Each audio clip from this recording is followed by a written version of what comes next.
Bonsoir chers auditeurs, aujourd'hui qu'il pleuve, qu'il vente ou qu'il neige, nous sommes dans ce studio et aujourd'hui je co-présenterai avec Maxime. Ça me fait très plaisir parce qu'à chaque émission on le remarque, il parle beaucoup et tout, et en fait il avait ce rêve depuis le début de présenter l'émission. C'est chose faite, et pour moi c'est beaucoup plus détente parce que vous n'imaginez pas l'angoisse que c'est de commencer à parler dans le vide comme ça tout seul comme un con, donc ça me fait plaisir. Mais c'est mieux à deux. En plus aujourd'hui il pleut, enfin ce lundi où on tourne il pleut. T'as traversé la moitié de camp en vélo. Hein, ouais, en plus je suis tout mouillé, j'ai un pull nul et puis voilà quoi, etc. Donc, le fameux pull de Noël. De faire un peu un rêve avec toi Max. Oh, c'est le début de la gloire, du succès et tout. C'est ça. Ok, parfait. Intro, check. Bon alors, ensuite, les petites informations de l'intro, c'est la 6ème émission de la saison 5, tout ça. On se retrouve, un petit tour de table avant de commencer, parce que à chaque fois, il y a des gens qui viennent, des gens qui viennent pas, faut qu'on s'y retrouve. On va commencer par les nouveaux. Akila, t'étais déjà venu, mais ça va être la première émission où on va vraiment t'entendre, parce que tu vas nous parler de la chronique manga. Voilà, tu vas animer la chronique manga, enchanté Akila. Parmi Bonjour les nouveaux à tous. aussi, alors on avait quelqu'un qui faisait la chronique politique, mais parler de politique tout seul, ça n'a pas vraiment de sens. Donc on a amené l'opposé total de cet homme qui va parler de politique, mais de l'autre bord, je n'en dis pas plus, c'est Amaury. Enchanté Amaury. Salut. Enchanté. T'es jamais venu toi Maurice? Non, je suis D'accord. jamais venu, c'est ma première fois. Ok, Ça fait peur un micro. On vous laissera identifier au fil des émissions leur bord politique. Je pense que ça se laisse deviner, franchement. Et on retrouve mes deux futurs comédiens, comme je vous avais appelé, Edgar Guiton et Luna Debris. Oui, c'est ça. Et enfin, on a Hugo pour la chronique. Bonjour. Exactement. Parfait. Bah, je crois qu'on va commencer. Et j'avais déjà fait ça la semaine dernière. Je crois que je deviens de plus en plus égocentrique. Mais je vais commencer avec ma propre chronique. Stop. Ezekiel 25:17. Do you know my poetry? You see, in this world, there's two kinds of people, my friend. Et donc, pour la deuxième fois, c'est Maxime qui va commencer avec sa chronique Cinoche. Et cette fois, il me semble que c'est la première fois, par contre, que tu l'as fait à moitié improvisé. Exactement. Parce que j'avais été tellement impressionné par l'improvisation d'Edgar la semaine dernière que je me suis dit, mais on s'en fout, je vais parler. Carrément, puis voilà. il faut tenter. Vas-y. Et donc c'est un film dont on vous a déjà parlé, dont Luna vous a déjà parlé. Je comptais pas faire de chronique de base dessus, mais quand Luna en a parlé, je me suis dit, mais en fait il y a trop de trucs que j'ai envie de dire sur ce film. Donc je vais vous parler de The Square. Et comme c'est une chronique improvisée, c'est la première fois que j'ai pas le nom du réalisateur, surtout que c'est un réalisateur que je ne connais absolument pas. Qui est suédois. Qui est suédois. Il me semble que c'est un truc comme Otlund. C'est le réalisateur de Snow Therapy que j'ai pas vu, mais on m'a dit beaucoup de bien de Snow Therapy. Bref, c'est pas ça qui est important, et c'est un film qui est sorti cette année au cinéma il y a quelques semaines. Donc alors, The Square, on l'avait déjà un peu dit la dernière fois, mais l'histoire de The Square, qui est quand même assez fascinante, c'est un bobo suédois, aisé et tout, intellectuel, qui possède une galerie d'art contemporaine. Et qui en fait a plein de grandes idées sur la vie, tout ça, mais en fait qui va se retrouver par une suite d'événements que je vais un tout petit peu vous raconter à confronter ses idéaux avec la réalité des choses. Notamment en fait par un concours de circonstances, il va se faire voler son portable et son portefeuille et il va vouloir aller les récupérer. Et ça va amener des galères sur des galères en fait. En fait, il va géolocaliser son portable et il va s'attirer des embrouilles avec les gens qui sont dans l'immeuble où est son portable. Et en fait, pendant tout le film, ça va ressortir petit à petit des conséquences de cet acte-là. Et plus à côté de ça, il doit produire une publicité pour son musée. Sauf que lui, au moment où ils veulent faire la publicité, il s'occupe pas du tout de ça parce qu'il est préoccupé. Et donc il laisse ça aux gars du marketing qui eux ont qu'une seule envie, c'est de faire un putain de buzz. Et qui vont se retrouver à faire une vidéo pour buzzer, odieuse, qui va attirer la merde sur le musée. Et ça va être plein en fait de petits événements comme ça qui vont s'imbriquer les uns dans les autres et qui vont amener la merde. Mais c'est ce genre de film en fait qui commence un peu jamais. Il y a plein d'événements, il se passe des trucs, on identifie un début, mais il n'y a pas une action qui te fait te dire d'accord, c'est là que ça commence à être la galère. En fait, les choses passent et l'avantage de ça, c'est qu'il y a un côté extrêmement réaliste, mais parler de réalisme en parlant de ce film, ça a complètement aucun sens parce que, comme on l'avait dit la dernière fois, c'est un film mais, qui a un niveau d'absurde que je trouve assez incroyable et qui c'est vraiment pas du surréalisme comme peuvent l'être les films de Quentin Dupieux pour ceux qui connaissent, qui eux s'intéressent vraiment aux limites du cinéma, genre comment on peut montrer des choses. C'est vraiment de l'absurde, mais en fait il y a un malaise et un décalage dans chaque scène où genre des fois t'as envie de rire et des fois t'es juste pas bien.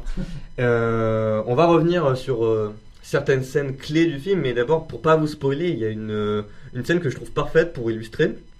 C'est genre à un moment il y a une conférence de presse et donc t'as un artiste extrêmement prestigieux qui vient pour parler de son concept et il est ultra prétentieux, il raconte de la merde, personne comprend ce qu'il dit et tout d'un coup dans le public il y a quelqu'un qui crie chat comme ça et en tapant dans ses mains.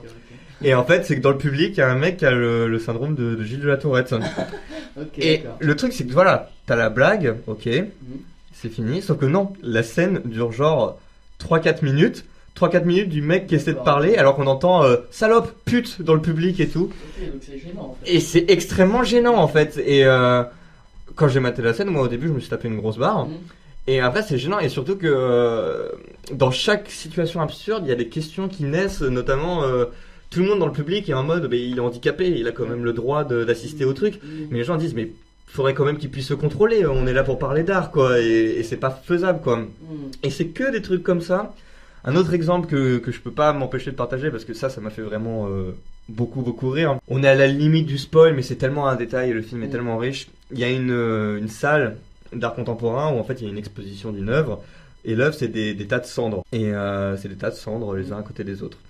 Et genre à un moment il y a le directeur du musée, il y a quelqu'un qui vient le voir et qui lui dit mais c'est horrible, il y a quelqu'un qui a marché sur les tas de cendres et tout et qui les a foutus en bordel et tout, qu'est-ce qu'on fait?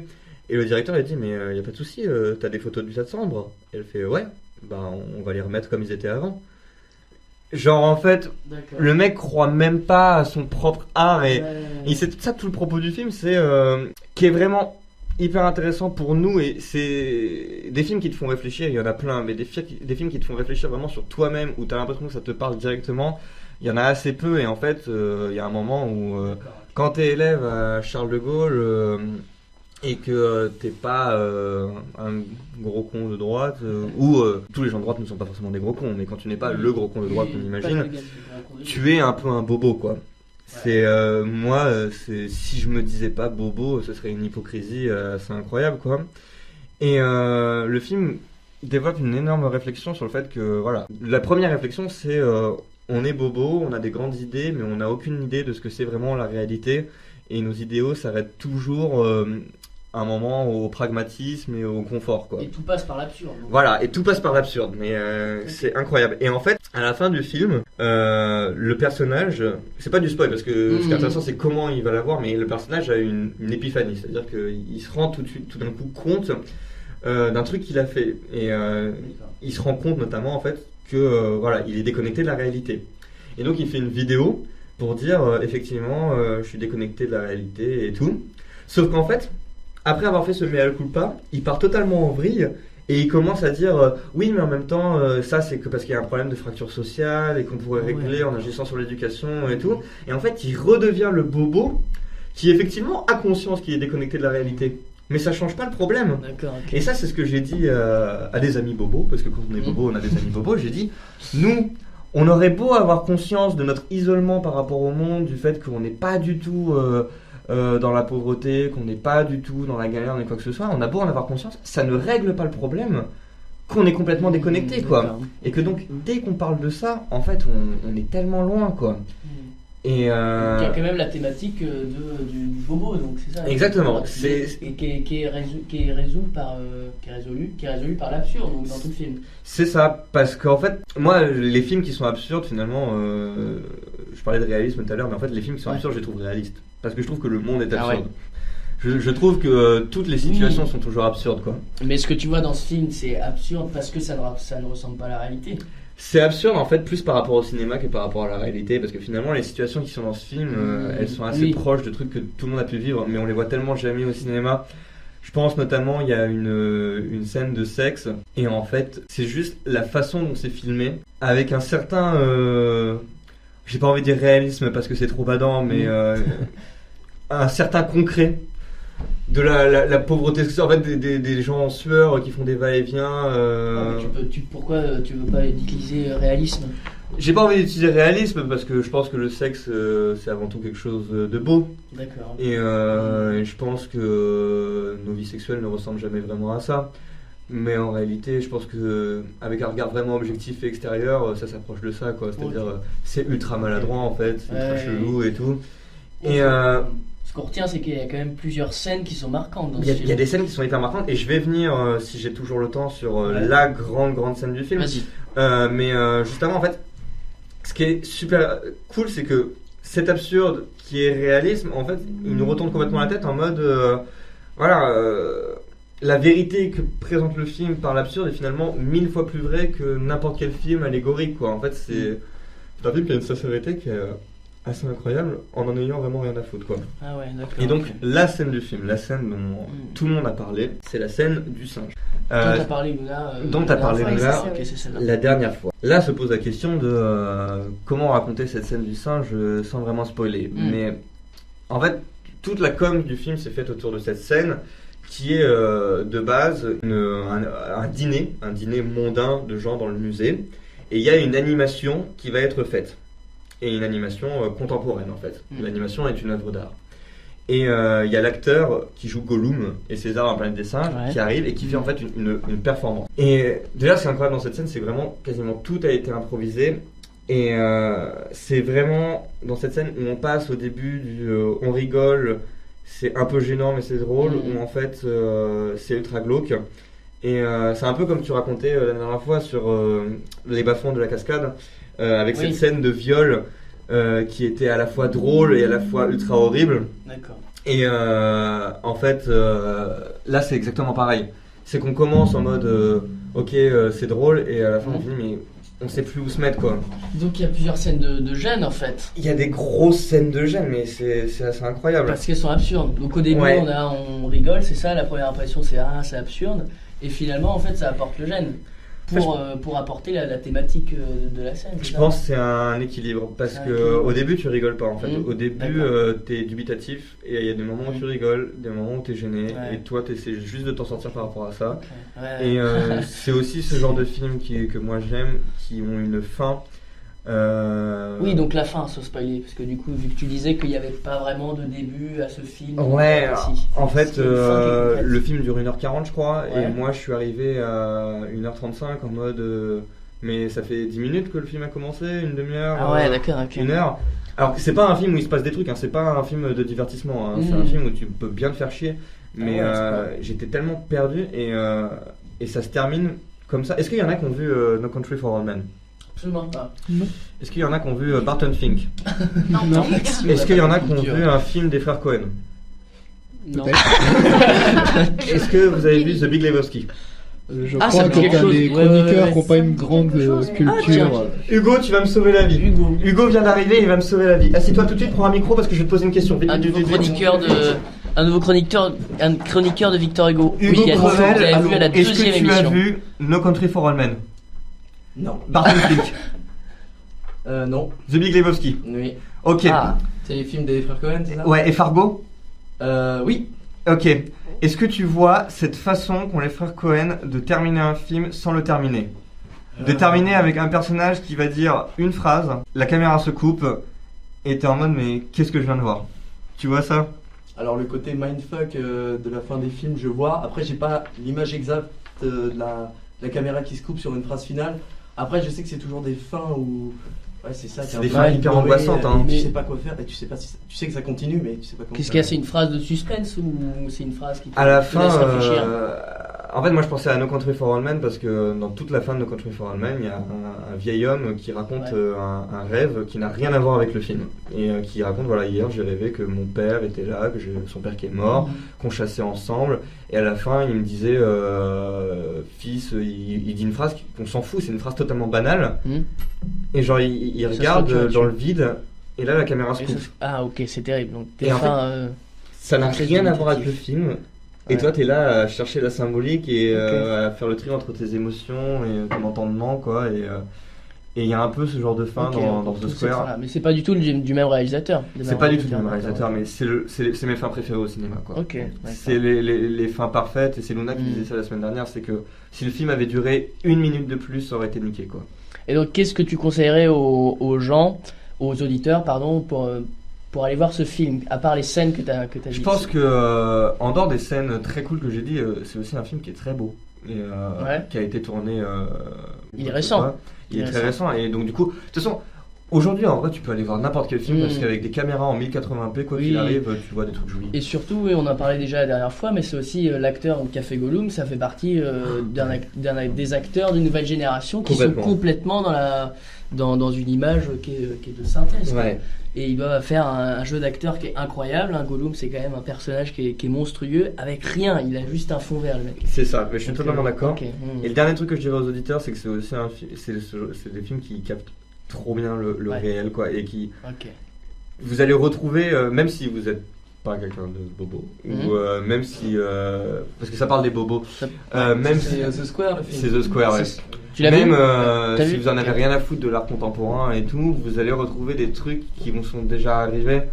Je pense même, et après je rends l'antenne, vous inquiétez pas, mais je pense il y a un moment, il y a une galerie d'art contemporain.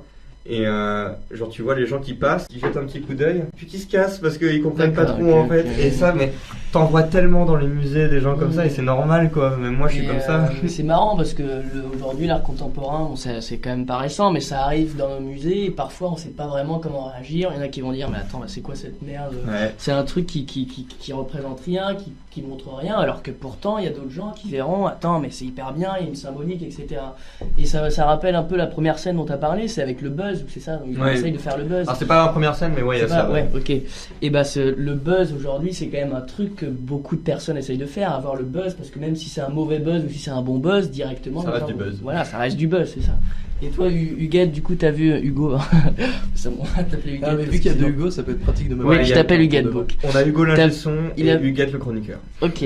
Et Huguette, t'as vu The Square, qu'est-ce que t'en as pensé? Alors, en fait, je sais pas ce que vous avez dit, donc je vais peut-être redire des trucs. Et il y a beaucoup de choses à dire, surtout que je l'ai vu en avant-première, et il y a un mec que je connais pas du tout qui en parlait après. Bon, mais il y avait des trucs vachement intéressants, donc c'était plus poussé, quoi. Et bah, je trouve que c'est vraiment un film que moi j'ai beaucoup aimé. Je pense qu'il radote beaucoup quand même. C'est-à-dire qu'il a des côtés où il est vulgaire dans son approche. C'est-à-dire qu'il pointe du doigt ce qu'il veut dire un peu.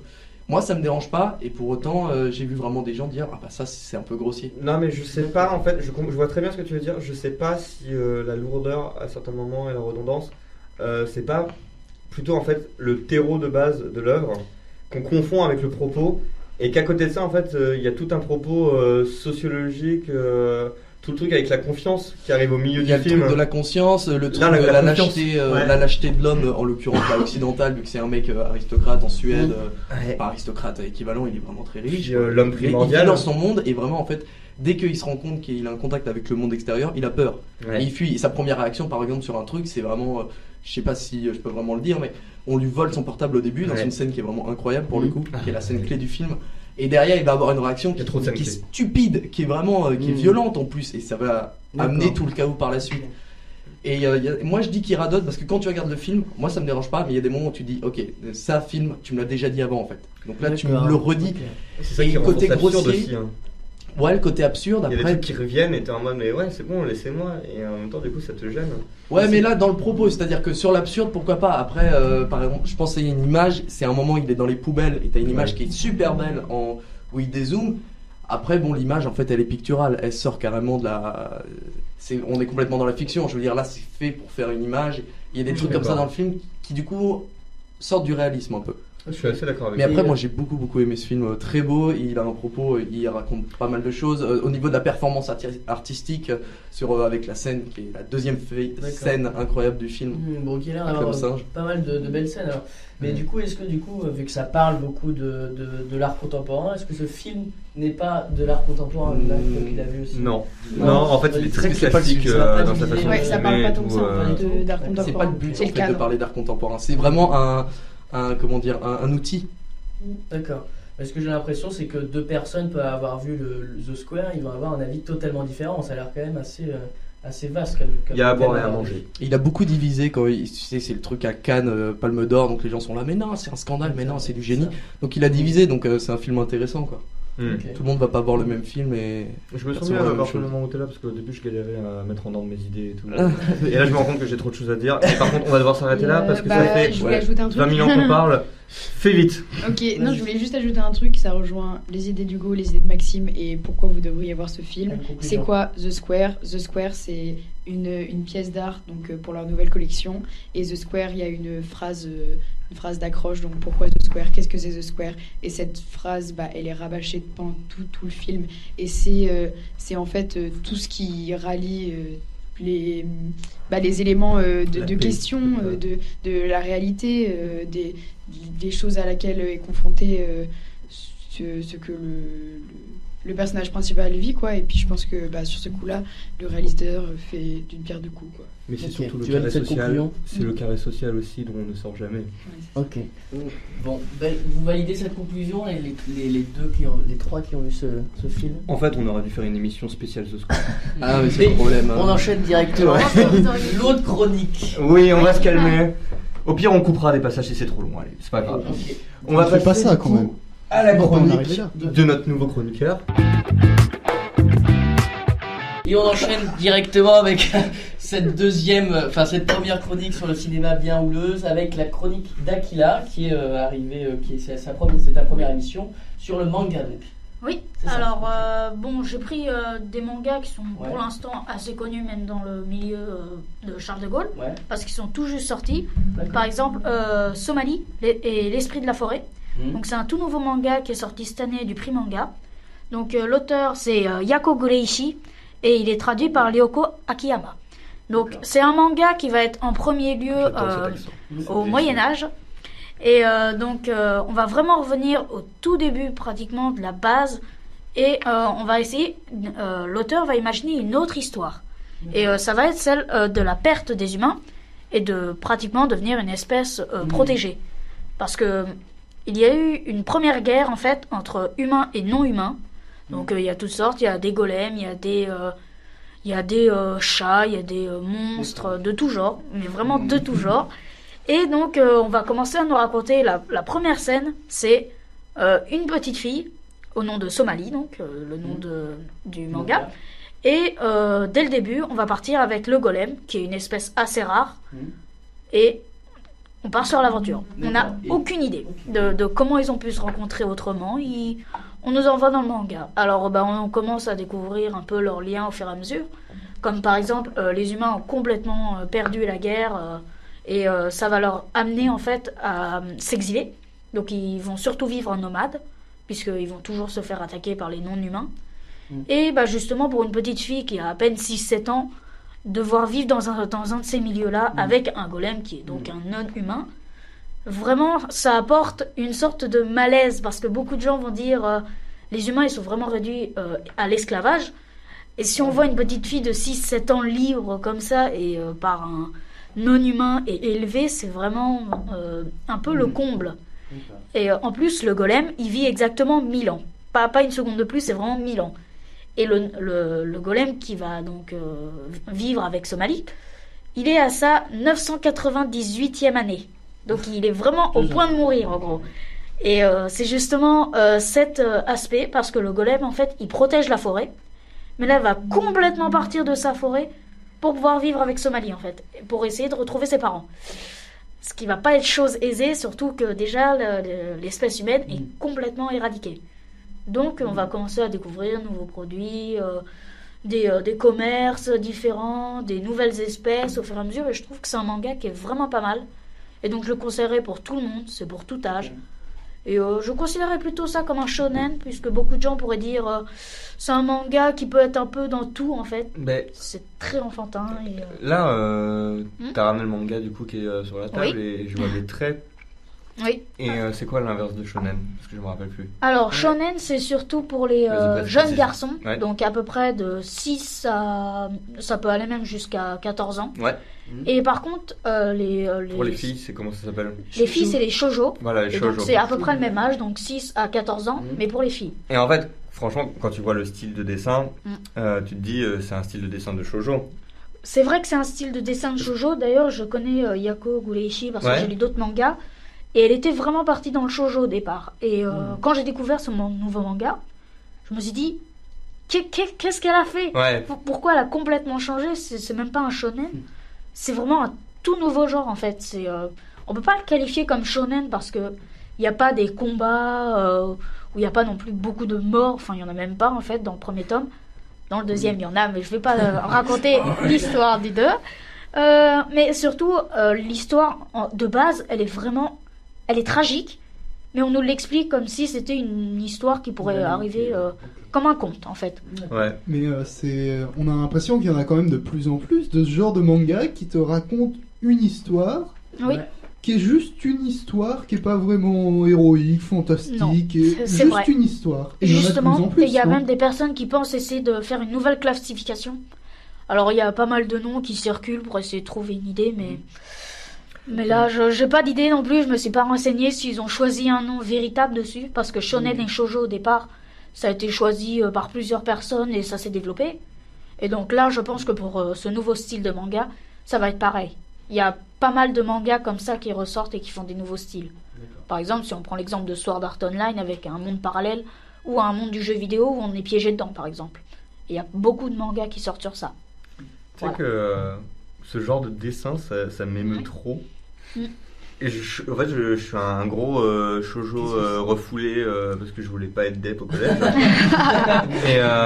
et genre, moi, ça me rappelle Tsunabe Reservoir Chronicle. Oui, j'ai lu. Je lisais ça au collège et j'en ai jamais pu terminer parce que j'avais pas d'argent. Beaucoup de mangas, beaucoup de mangas qu'il a. J'en lis pas mal, c'est vrai. Est-ce que t'as lu Akira? Oui, je l'ai lu. Est-ce que t'as lu Akira? Je l'ai vu aussi, oui. Ok, moi je l'ai pas vu. D'ailleurs, pour un manga comme ça, est-ce que c'est pas difficile de faire jouer une fille de 6-7 ans? Parce que 6-7 ans, c'est quand même jeune. Est-ce qu'ils l'ont pas un peu grandi? Alors, non, pas du tout. On se qualifie vraiment sur une période de son âge, vraiment 1 ou 2 ans, je pense. Ah ouais, d'accord. Je me suis arrêtée au tome 2, je sais qu'il y a encore une suite, je l'ai pas encore lu. Mais pour l'instant, je pense qu'il faudrait vraiment parler vraiment un slice of life. Donc juste un tout petit moment dans lequel on parle de sa vie. Et peut-être juste en dernier, en conclusion du manga, pour faire un raccord sur une des prochaines vies futures qu'elle pourrait introduire. Je pense que ça pourrait être une idée. Après, l'auteur, c'est à l'auteur de choisir, il peut inventer un tout autre style. C'est son choix. Mais parce que du coup, l'histoire, elle a l'air d'être racontée assez basiquement, mais du coup, je pense que ce qui est intéressant, c'est ce qu'on découvre et la façon dont elle a inventé tout ce qui crée dans ce monde nouveau. Mais est-ce que tu penses que ça va pas s'épuiser ou qu'il y a un vrai autre intérêt dans le manga? Alors, je pense très certainement que quand la série elle sera finie, il va y avoir beaucoup de personnes qui vont essayer de relire, de finir.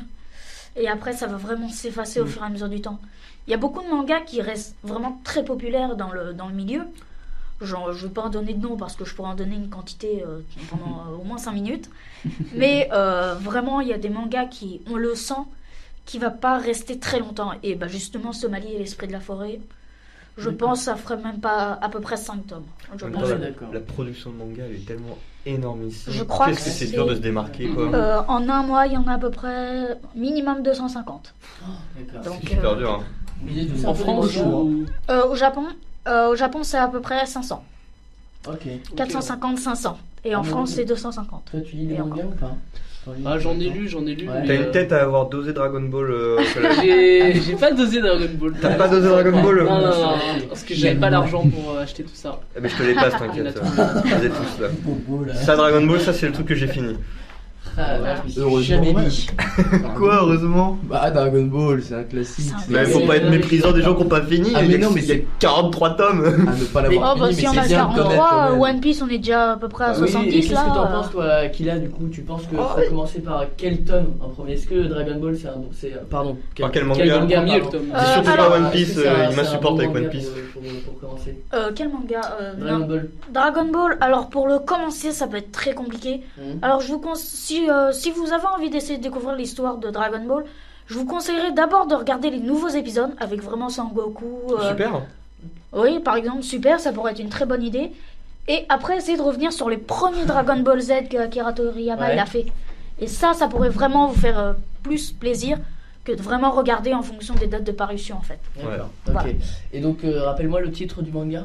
Alors Somalie et l'esprit de la forêt. Somalie et l'esprit de la forêt. Donc ça par exemple ce serait aussi un bon manga pour débuter parce que je dis ça parce que je connais absolument pas les mangas, j'en ai lu très peu. Et ça, alors pour c'est débuter, pas une histoire très compliquée, il y a pas mal de mélange de cultures donc je le conseillerais vraiment. Ok, donc voilà. Bah parfait, mais je sens que toi tout le long de l'année tu vas me faire trop bader.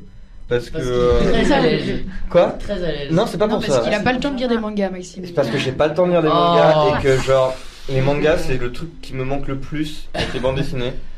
Genre, j'ai fini Dragon Ball quand j'étais petit et puis après. Et après, il y a trop plein de trucs, on me parle de trucs, mais. Ouais, t'as l'air vraiment trop. J'ai même pas fini Attack on the Titan. J'ai même pas lu Hunter Cross Hunter. J'ai rien lu. Ça va faire mal. C'est horrible. Et quand je vois ce qui sort aujourd'hui, même les Kill la Kill, des trucs comme ça, il y a tellement de trucs que j'ai envie de lire et t'as tellement pas le temps. Écoute, ouais, c'est une très bonne nouvelle que tu ouais, à la radio parce que c'est bien que ça apporte un nouvel Et tu comptes parler de tout le temps de tes récentes lectures ou présenter à l'occasion des classiques? Alors, je vais surtout présenter au départ le prix manga parce que le prix manga il est sorti, il est tout récent. D'accord. Après, je vais parler de quelques mangas qui m'ont vraiment plu. Je vais pas dire de nom, mais genre Assassination Classroom, Dédale, j'ai pas fini. Voilà, c'est dans ce style-là. Bon, One Piece, je crois pas que je vais le faire, mais si je le fais, ça va durer un bon moment. Ouais. Parce que j'ai pas mal de trucs dessus. Ça m'énerve que vous regardiez tous One Piece. Pourquoi? Parce qu'il y a 10 000 épisodes et que jamais je vous rattraperai. Voilà pourquoi. Oui, et c'est vrai que... quelques romans par des mangas, ça fait pas de mal de temps en temps. Ouais, oui. Mais les mangas, je pense que je pourrais en faire pas mal, oui, parce que... Ouais. Bon, parfait. Parfait. Donc je vais sûrement revenir... C'est super cool. Je suis très content que tu sois là. Ouais. Ok. Cool. Bah parfait. On en profite avant de passer à la chronique suivante pour introduire Jules Charvel qui rentrait discrètement dans le micro. Ouais. Dans le micro, non, dans la salle.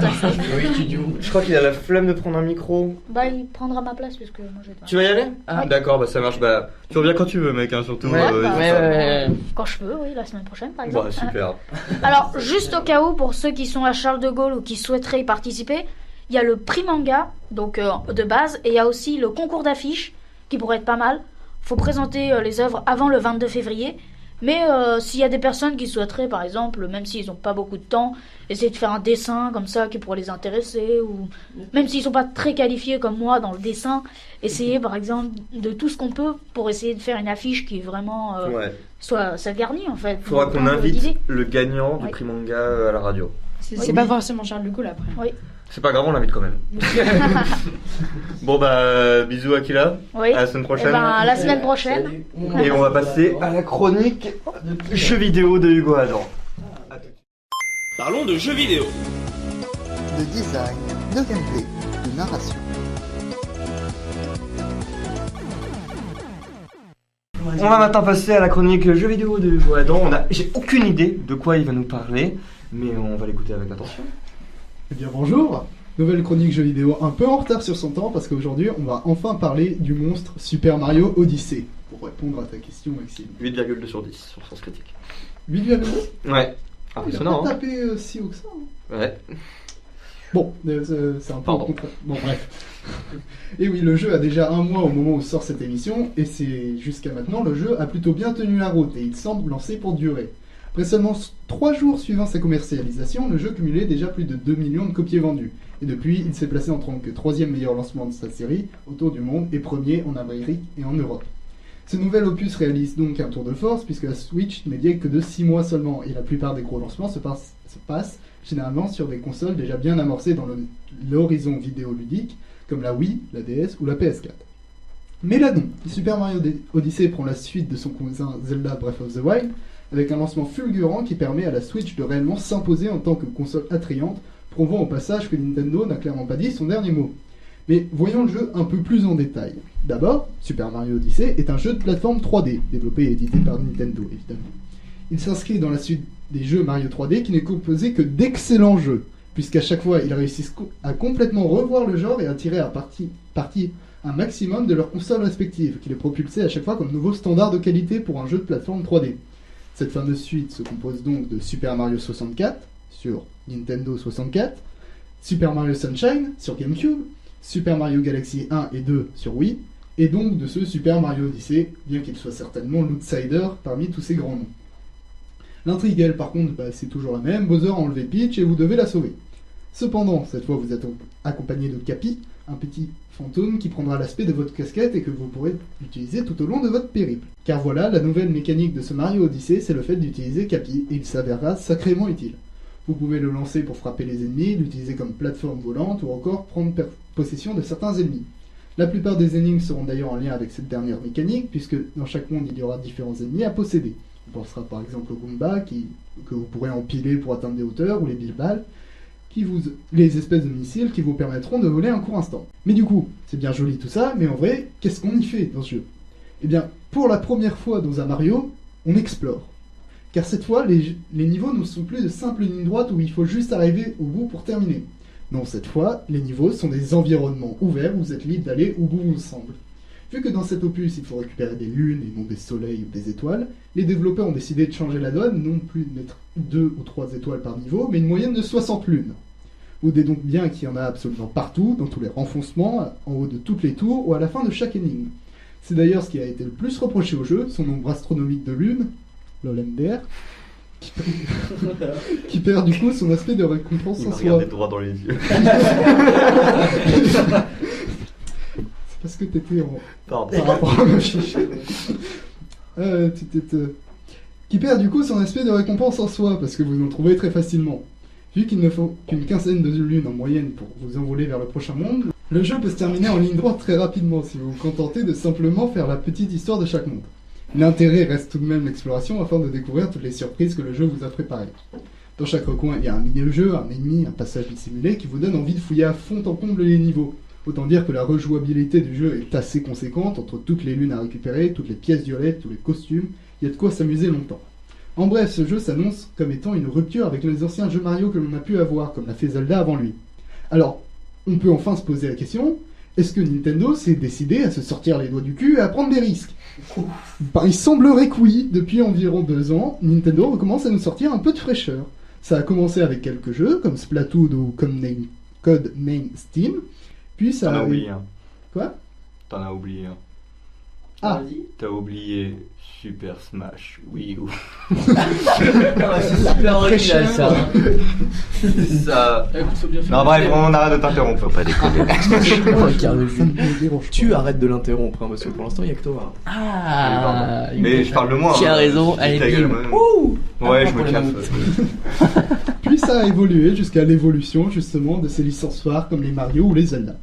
Ils mènent une politique à 2 temps où ils prennent des risques avec leurs grosses licences parce qu'ils sont sûrs que ça marchera de toute façon, même si le jeu est mauvais, et dans un second temps, ils font plaisir aux fans en faisant ressurgir d'anciennes licences comme les Metroid, qui a ressorti un Metroid 2D comme à la bonne époque de la Super NES, et en même temps ont annoncé la suite des Metroid Prime avec Metroid Prime 4. Alors autant vous dire que les fans de la saga étaient en transe, ils avaient complètement perdu espoir de revoir un bon jeu Metroid après la douche froide qui a été Metroid Prime Federation Force, qui n'était pas un Metroid, hein, c'était bien de la merde. Et, mais bon, on n'est pas là de parler de Metroid, hein, pour parler de Metroid, je sais pas parler. Nintendo est en train de changer complètement de politique quant à ses licences et à prendre des risques. Est-ce que c'est là l'héritage qu'a voulu nous laisser Satoru Iwata? Peut-être, peut-être pas. Toujours est-il que c'est pendant qu'il était encore PDG que toute cette évolution a commencé et que Kimishima, le nouveau PDG de Nintendo, ne fait que poursuivre cette lancée pour le nouveau Nintendo. Manquerait plus qu'ils arrêtent de strike les créations de fans et on aurait enfin un Nintendo en accord avec son temps et qui se retourne vers l'avenir. Bon, pour finir cette chronique qui parlait de Mario Odyssey, à la base, je dirais juste que si vous avez une Switch, ce Mario est un must-have et que vous pouvez attendre que du bon pour la suite. Bravo. Bon, très bien. Est-ce que tu peux nous parler un tout petit peu de Satoru Iwata? Alors, Satoru Iwata, c'était l'avant-dernier du coup PDG de Nintendo et il est mort il y a 2 ans. Ah bon? Oui, de la maladie. Donc c'est assez triste. Et Satoru Iwata, à la base, il était développeur, puis il a été promu directeur quand l'ancien directeur est parti. Et ça a été un des acteurs du nouveau Nintendo, on va dire, notamment avec le passage des conférences Nintendo qui étaient à la base aux E3, à toutes les grandes conférences, au Nintendo Direct, qui sont des vidéos montées et tout. Du coup, il a commencé à inclure une petite image avec des petits sketchs et tout. Il se mettait régulièrement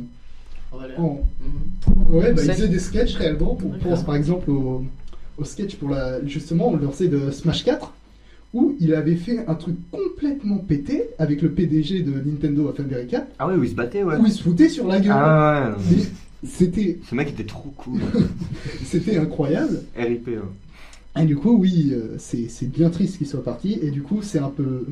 Bah, c'est lui qui a lancé vraiment ce nouvel élan de Nintendo. Et c'est un grand nom. Et si je dois ne laisser que de lui qu'une citation, je dirais que avant de partir, il nous a laissé que sur son badge, il était le PDG de Nintendo, dans sa tête, il était développeur de jeux vidéo, et dans son cœur, il restait un gamer. Ah, et voilà. Putain, c'est beau. Tout ça en regardant en l'air en plus. Il fallait les voir là, c'était impressionnant. Hein. Je sais pas s'il parle de philo ou de jeux vidéo, c'est pareil. Je faisais travailler ma mémoire pour les jeux récents.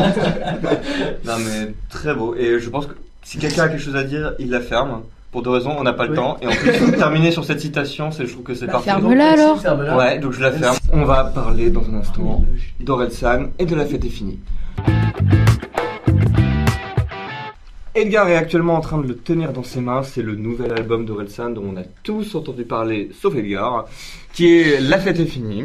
Quand même, Edgar, fierté canaise et tout, voilà. Surtout qu'il a Victor Hugo. Et puis, ok. Oh là là, infernal. Il n'y a pas une soirée qui passe sans qu'on entende La Fête est finie en ce moment, et moi ça me déplaît vraiment pas. Je savais pas qu'il venait de Victor Hugo, tout s'explique. Si, on est hyper fiers. Il a été en Ray aussi. Il a aussi été en Ray, mais c'est ouf. Et son école primaire c'était quoi? Jean-Guy Hainaut? Non, il était à Alençon. Il était à... Ah ok, d'accord. Au Argentan. Donc, on va faire une remise en contexte complètement artificielle. Après les deux albums en collaboration avec Gringe, Orelsan décide de repartir sur un truc solo et prend un petit moment pour pondre La Fête est finie, qui est un album très Orelsan, difficile à définir. Pour lancer le débat, je dirais que j'étais avec Jules Charvel qui est actuellement à ma droite dans un bar. Il me dit hey, t'as écouté La Fête est finie? Je fais non. Il m'a fait c'est de la merde, tout est commercial. Puis après les jours sont passés et on a kiffé en fait à fond. Il a dit la meilleure c'est Basique. Waouh. T'as dit au début j'aimais pas Basique, puis en fait je me suis rendu compte que c'était la meilleure. Non. En fait quand j'étais un peu dans ma période j'étais un peu dégoûté de cet album et je me suis dit Basique c'est une des moins bonnes, et finalement j'ai pensé que c'était la meilleure, sauf qu'en fait non. Oui, non, en fait il y a des trucs très très bien dans cet album. Pourquoi t'avais cet avis de nul en fait? Parce qu'à la première écoute il est assez déconcertant.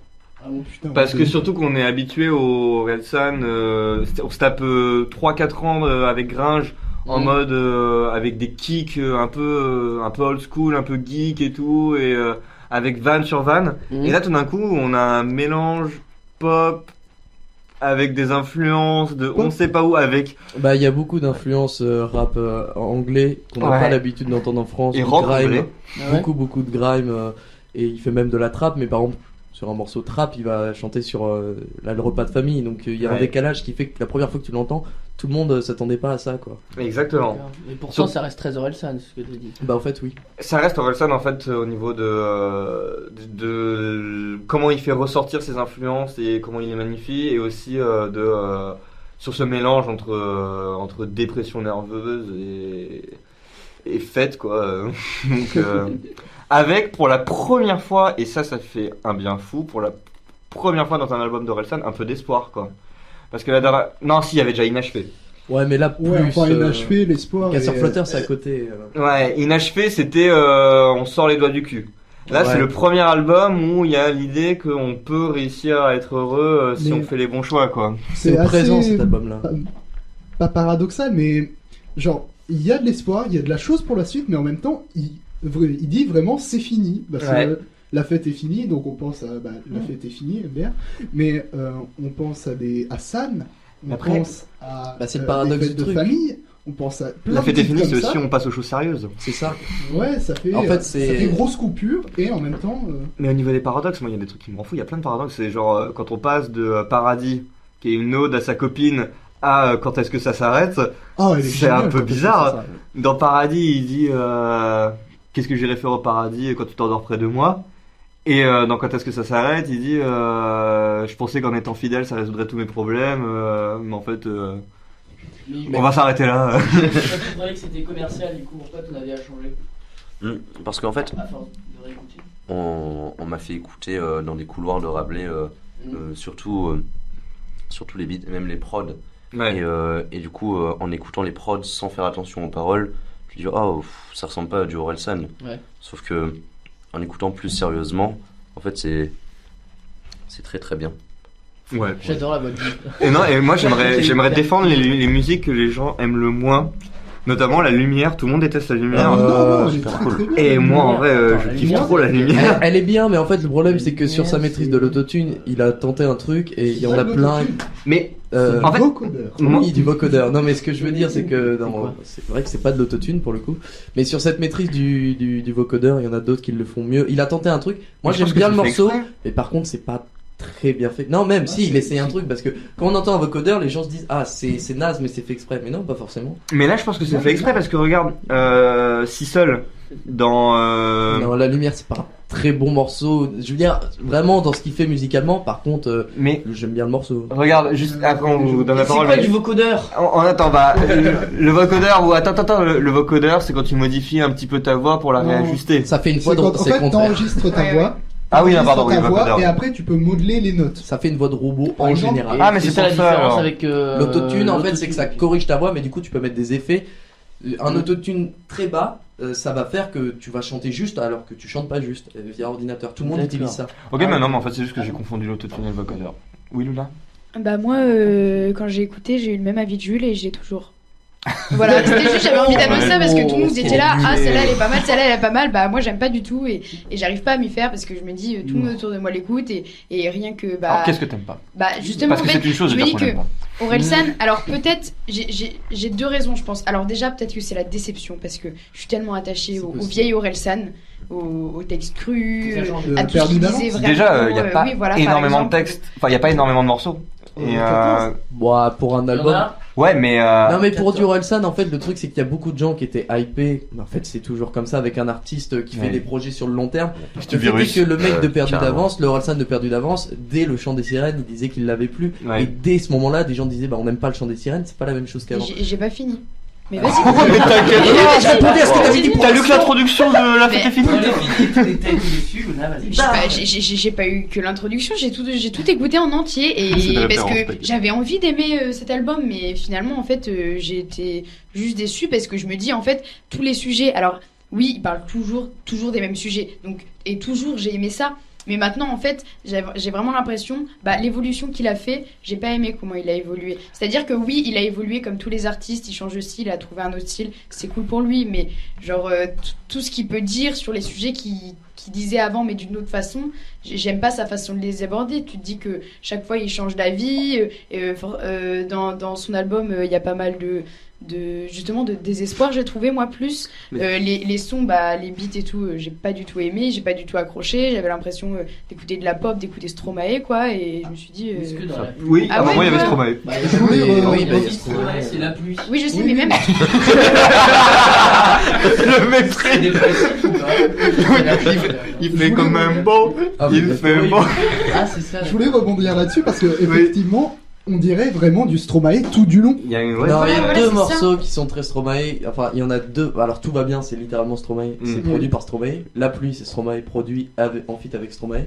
Mais il y a des trucs, par exemple, Des fêtes de famille, San, Note pour trop tard, c'est complètement du kick sur des trucs grime, même voire de la trappe pour Des fêtes de famille. Je pense qu'on fera passer un morceau d'Orelsan. Les gens sont focalisés sur certains morceaux qui sont moins bons que d'autres. Mais vraiment, je vais réécouter parce que je me dis, ça se trouve, c'est comme Jules après. Moi, j'écoute que certains morceaux, par exemple. J'ai bien aimé l'album dans l'ensemble, mais il y a des morceaux que je vire. Et je me dis que tout l'album, genre, c'est le principe d'un album, mais tout se ressemble, et tout se ressemble trop, et que. Mais après, Luna, tu dis que c'est les mêmes sujets que dans ses derniers albums.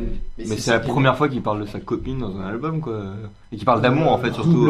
Ouais, c'est la première fois qu'il parle d'amour, mais c'est la première fois qu'il parle de meuf, en fait. C'est là où il y a l'évolution, quoi. C'est la première fois qu'il parle d'amour, et ça, c'est assez ouf. Et surtout, Paradis, il parle trop bien d'amour. Pour un mec qui a fait sale pute et Saint-Valentin, quand il passe à ça.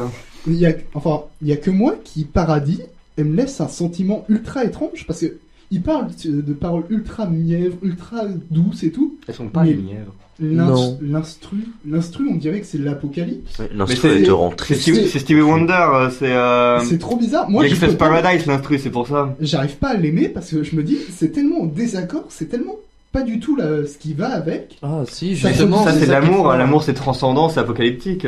Justement, il y a ce côté-là. Voilà, mais. Et attendez, c'est un débat avec tout le monde. Amaury, t'en as pensé quoi? Oui. Alors moi je l'ai pas écouté, du coup ça aide pas. Ah bah parfait, du coup j'écoute et je m'apprête à écouter. Au pire, tu peux dire ce que tu attends de cet album et ce que t'en as entendu, si tu penses qu'il va être moi bien. Moi j'ai écouté que Basique, donc. Basique, c'est laquelle? Au départ, c'est celle qui s'appelle Basique. T'as réussi à passer à côté même de Basique, ça c'est assez impressionnant parce qu'on en a bouffé mais partout quoi. Bah c'est pas celle où il y a le clip hyper connu là. C'est le clip Luna, on t'a dit la montre. Chaque semaine c'est la même chose hein. Non mais Basique c'est celle où il y a le clip hyper commercial, etc. Hyper commercial. Hyper impressionnant surtout. Ok d'ailleurs, on utilise le mot commercial directement. Mais en fait c'est tout à fait commercial. Partout, donc pour moi c'est commercial. En fait cet album qu'on aime ou qu'on n'aime pas, vraiment, est-ce qu'on peut dire à un moment que c'est commercial? Je pense pas, parce qu'il y a quand même des grosses couilles qui sont posées à certains moments. Il prend des risques, il cherche pas forcément à plaire. Il fait des trucs mainstream comme il a toujours fait. Je veux dire, quand il fait un feat avec Maître Gims, il sait que ça va s'entendre. Christophe, ça va passer à la radio. Et en même temps, c'est un gros truc qui joue d'une parodie de hit. Où lui il est là en mode je suis blanc, je fais de la musique de noir et donc j'emmerde des racistes. C'est vraiment trop drôle. Mais son couplet il dit ça et Gims il est là je suis un noir qui fait de la musique qui plaît qu'aux blancs. Je comprends pas pourquoi il y a autant de blancs qui me kiffent. Qui plaît qu'aux blancs, qui plaît aux blancs quoi. Ouais. Donc, en fait même en faisant un hit avec une grosse pointure ils en jouent. Alors le morceau il est bien, je l'écouterai pas énormément mais il est marrant quoi. Il est pas bête et commercial mainstream. Le début il me fait trop marrer quand il arrive en mode Assalamu alaikum. Mais c'est peut-être pas commercial dans le sens, c'est commercial dans le sens où je pense que sur cet album il peut toucher beaucoup plus de monde que sur ses anciens albums. Bah oui parce qu'il s'est calmé aussi mais parce que en fait entre ses albums je sais pas il y a 6 ans là plus et du coup même lui en fait c'est sa maturité. Ce serait complètement con de dire l'album de la maturité, cette expression vraiment qui est un peu stupide mais c'est littéralement ça parce que tu prends ces 3 albums, tu les écoutes à la suite, ils parlent des mêmes choses avec chaque fois une vision avec de plus en plus de recul. Tu sens qu'il a grandi, qu'il a vécu des choses, qu'il a perdu des gens, je sais pas, ou qu'il a vécu. Il en parle dans Notre trop tard. Hein. Mais ça devient un peu fat quoi, genre il en parle tout moi le temps. Je trouve pas parce que c'est pas la même chose parce que par exemple sur Chant des Sirènes t'as un côté rebelle, nihiliste hyper fort, perdu d'avance à ce côté loser qui l'a fait marcher et là t'as un côté que moi j'aime beaucoup, sage en fait, genre Note pour trop tard qui est pour moi la meilleure. Il est beau ce morceau, en fait il est même pas dans des punchlines fortes, il est d'intérêt public, hyper technique, c'est ça, il fait des formulations bêtes mais qui marchent hyper bien, qui t'accrochent et qui te touchent, enfin je trouve. Ah mais ce morceau c'est, si moi j'avais eu Note pour trop tard au collège, ça aurait pu m'aider dans beaucoup de choses. Hein. Ah ouais. Mais de toute façon c'est ça pour tous les albums d'Orelsan. Moi commencer loin, si j'avais eu Inachevé un peu plus tôt ça m'aurait fait beaucoup de bien quoi. Et Note pour trop tard, l'idée qu'il y ait des collégiens qui puissent grandir en pouvant écouter Note pour trop tard et pouvant retenir certains trucs, ça me fait grave plaisir. Et en gros Edgar, Note pour trop tard c'est 7 minutes 30 de conseils. Voilà, j'ai pris quelques notes. En fait, il parle à lui-même de quand il était petit. En fait, c'est son lui adulte qui parle à son lui ado en mode. Mais déjà, rien qu'en ayant les titres de ses musiques sous les yeux, La Fête est finie, Tout va bien, Des fêtes de famille, Quand est-ce que ça s'arrête, et puis à la fin, Note pour plus tard, j'en ai plus plein, mais on a un peu l'impression qu'il va balancer sa vie, quoi. Je sais pas, un peu dans le genre. Ouais, c'est ça, c'est vachement. Mais il est toujours un peu comme ça, mais là, il y a un côté plus sage, plus posé. Après, par exemple, sur Des fêtes de famille, je veux dire, c'est vraiment un truc de 3 minutes sur la trappe où il engueule toute une famille, et c'est drôle, je veux dire, ça se termine, il dit. J'en ai marre de voir vos gueules d'enculés bouffis, je me demande s'il y a assez de porc sur terre pour vous nourrir, quoi. Ouais. Donc c'est quand même un peu. Dîner de famille. Un peu vindicatif, quoi. Mais mamie, je t'aime. Il est super, ce morceau. Un des meilleurs. Mais d'ailleurs, s'il avait vraiment voulu faire un truc commercial, il aurait fait Des fêtes de famille x10. Hein. Ouais, voire il aurait fait un truc, sauf qu'il aurait pas. Tu me regardes comme ça, genre en mode ouais, je te prouve des choses. Non, c'était parce que je t'avais coupé la parole, du coup je t'avais fait reprendre la parole. Oui, non, c'était pour demander. Alors ça se trouve, c'est très connu, tout le monde le sait, mais j'en sais rien. Est-ce que La Fête est finie, ça veut dire que c'est son dernier album? Non. Ok, d'accord. C'est la fin d'une trilogie pour lui en fait. Il conçoit les 3 comme une trilogie. Après, lui, il le dit. Oui, c'est ça, c'est ça veut dire 3. Mais en fait, je trouve que. Ça veut dire qu'il passe au stade supérieur, donc Ça c'est bon, c'est de côté. Et même lui en interview, il dit bah maintenant je lance une autre partie de ma carrière entre guillemets. Il sait pas ce qu'il va faire, il veut faire du manga, il veut continuer à faire du film. Ce qui me saoule le plus, c'est que cet album, je trouve niais. Voilà, je trouve bah ça par contre, j'ai entendu ça, c'est-à-dire que des gens qui sont là, bah non, mais vraiment des chroniqueurs rap, bon, qui s'y connaissent sur d'autres émissions qui étaient là. Techniquement, c'est fort, il écrit des trucs, il a des bêtes de formules, ses instrus, il va chercher des choses, même son hit avec Maître Gims, c'est pas que du commercial. Par contre, le côté un peu dépressif sur le succès, sur ma vie, bah ça me touche pas moi. Un mec qui disait ça. Et donc il reconnaissait que l'album était bien, mais il était là en mode bah moi ça me touche pas quoi. Et ça peut par contre, vu que c'est très différent. Bah je pense que c'est un peu la même chose, ouais. Et le côté dépressif, c'est pas un peu le personnage que se crée Orelsan ou est-ce que c'est Orelsan directement? Bah pour cet album, il change de personnage un peu. Ah ouais. Son personnage c'est très lui parce que c'est lui qui, son personnage Orelsan, c'est pas un mec foncièrement dépressif qui vit mal avec sa meuf, mais tout ce qu'il raconte dans ses chansons, il prend que de lui quoi. Et puis en vrai, quand tu regardes la pochette, parce que tu l'as regardée depuis le début, regarde-la bien. C'est un costume. Et c'est Orelsan dessus.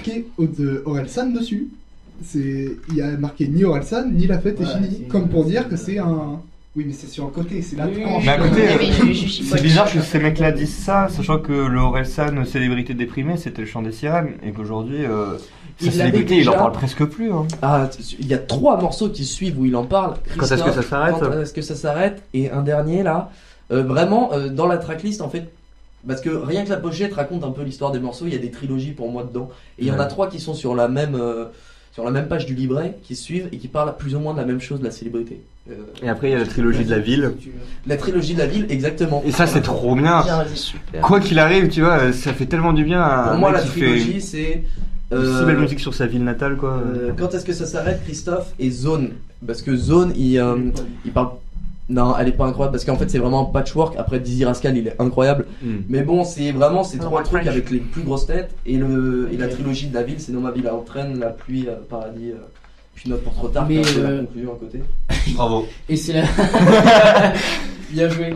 Mais c'est la première fois où il parle de sa vie comme ça ou pas du tout? C'est la première fois qu'il est aussi sentimental. Après, dans tous ses albums, le truc d'Orelsan, c'est toujours d'avoir parlé de soi et tout. C'est de l'égocentrisme pur, mais qui est universel. Mais Get sincère, du coup? Oui, je sais, j'ai vu ça. C'est pas grave. C'est un personnage sincère. Ouais, sincère. Personnage, parce que à part, en fait, les rappeurs, faut toujours se mettre en tête que c'est aussi quelque part un personnage. Je veux dire, il a un costume sur la pochette, c'est pas un hasard. Mais il crée pas un rôle, il va chercher lui-même. Il est plus sincère parce que dans le sens où il est plus lucide en fait. C'est-à-dire qu'avant il était pas moins sincère, il disait ce qu'il pensait, mais là maintenant il a plus conscience de ce qu'il est. Il est là en mode ok je fais ça, mais en fait c'est pas bien. Et je me sens mal, et du coup bah c'est pas bien vu que je me sens mal. Alors qu'avant il était plus là, ok je trompe ma meuf et je peux pas m'empêcher de le faire. Et donc il était tout aussi sincère, mais vu qu'il est plus lucide, c'est peut-être plus vrai maintenant. Et je sens qu'à 40 ans il va avoir une rechute. Enfin de la maturité. C'est littéralement ça en fait, c'est vraiment. Non parce que album de la maturité c'est une expression qui vient tout le monde qui est un peu. Mais là en l'occurrence c'est presque. Mais malgré le personnage qui se crée, il prend quand même de lui. Qui se crée parce qu'il est un rappeur, donc à partir du moment où tu kicks, il parle pas littéralement, donc c'est ça l'idée qu'un rappeur faut toujours se dire qu'il porte un costume quelque part, même si c'est lui dans le costume. Ouais d'accord. Bon, je pense qu'on va conclure parce qu'on arrive limite de temps. Je suis très content d'avoir enfin pu faire ce débat sur La Fête est finie. Edgar, je te ferai écouter. Déjà, tu te calmes parce qu'il faut ranger. Donc, parfait tout de suite. Et mais tu m'avais déjà fait ça la semaine dernière, tu commences à te barrer comme ça. La semaine dernière, j'ai rangé, rappelle-toi. Oui, non, mais tu. Ça, il y a rien. Assis-toi, tu me stresses trop quoi. Je suis en train de conclure et tu te lèves. T'imagines pas l'angoisse que c'est. Allez, bisous, à la prochaine. Salut. Pour ces chroniques. Non, mais je voulais terminer la chronique rap en disant que ceux qui respectent le règlement ne respectent pas correctement. Oh, ta gueule. Bisous, à la semaine prochaine. Vas-y, trop ton micro.